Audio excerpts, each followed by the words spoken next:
Christianity says Jesus is God, Judaism rejects him, Hinduism has 33 million gods, and Islam? It's the only religion that solves the contradictions tearing other faiths apart.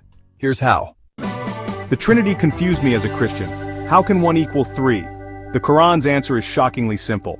42:11. No metaphors, no math, just pure oneness.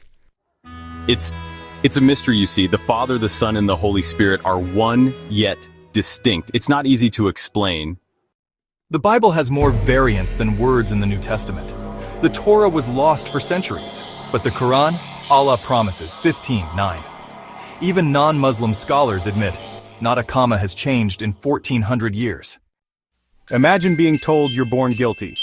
Islam rejects this. The Quran says humans are born 95:4, accountable only for their own choices. No need for a savior, just sincere repentance to Allah directly. Islam freed me from the shame of original sin. Judaism rejects Jesus. Christianity rejects Muhammad.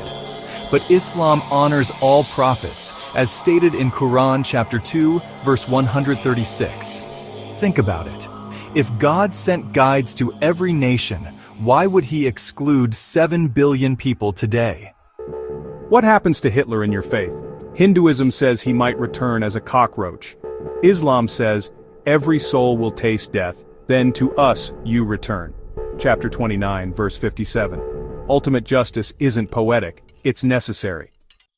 Other religions ask you to believe despite contradictions. Islam asks you to think.